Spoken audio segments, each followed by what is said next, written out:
Why is no one talking about RC Lens? Lens, I don't know how to say it. I'm not French, but for the purpose of this video, we'll say RC Lens. We're basically halfway through the Ligue 1 season, and Lens are sitting top of the league. How have they ended up in this position? That's what we're going to analyse today.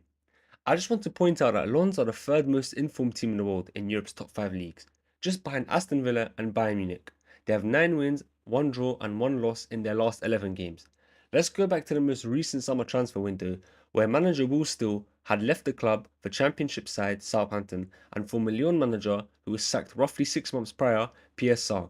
Now, alongside the new manager, there was a couple new arrivals that have been pivotal to the strong start, and that includes defender Baidu, who they got for 8 million euros, midfielder Sangare for 8 million euros, attacker Tovian for 6 million euros, attacker Edward for 3.7 million euros, and goalkeeper Risa for 3 million euros. Apologies if I said any of those names wrong.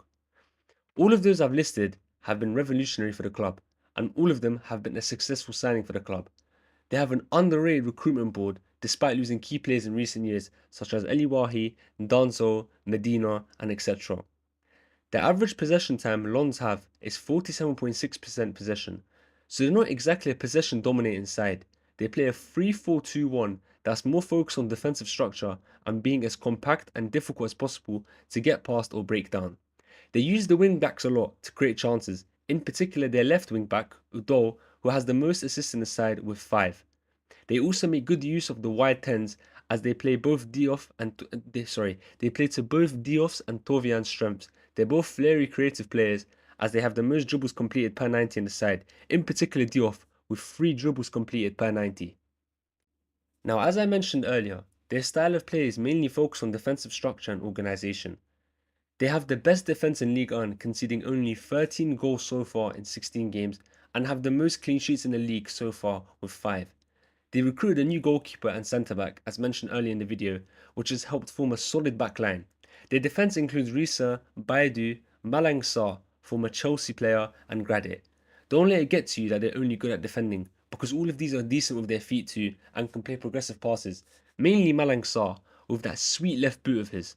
I'm sorry, but I just love left-footed centre-backs who are progressive with the ball, especially playing out the back. That might be my favourite genre of players. Anyways, back onto Lens. They've also got a good front three who seem to have an understanding with each other. The 3 top scorers in the team are the front three, so it does help when your attack is being clinical. Now, even attacking wise, they're not bad. They've scored 28 goals, the 4th best in the league, with their top scorer being Edward with 7, and following him up is Diouf with 6 and Tovian with 5. But the one player who's really underrated in this side and deserves more praise than he's getting is central midfielder Thomason. He's been a very complete midfielder this season for them. He's good at breaking play up and a very good dictator with the ball. He can control the tempo of a game and has a good through ball on him. He also has 4 assists so far this season and just complements Sangare a lot in midfield. Now, I don't want to get ahead of myself and say they're title challengers and could win it, but I would love for that to happen. I mean, the fact Tovian is back in the France national team is a nice thing to see, a nice throwback, and especially since he's thriving at his new club. I really do hope Lens win the League 1 title, as not too long ago, they were literally in League 2, the second division of France, if that's what it's called, around 5 seasons ago. Can they win the league? I really do hope so, but this is what a beautiful game is about, and they're very quietly becoming one of the most underrated sides in Europe. And if you can tune in to watch them, I think you should. It's not often we get an underdog story like this in football, and I honestly doubt anyone had them down as League 1 champions, especially after losing their manager and key players. After 16 games, Lens sit on 37 points, 1 point ahead of PSG, and have a home game against PSG later on in this season. I think that game would be a statement game. Let's hope they don't get any injuries, stay injury free, and don't lose focus. Lens' main improvements this year, or the major changes, have been the formation, the system, the manager, and an underrated recruitment side. That's the end of the video, everyone. Thank you for watching.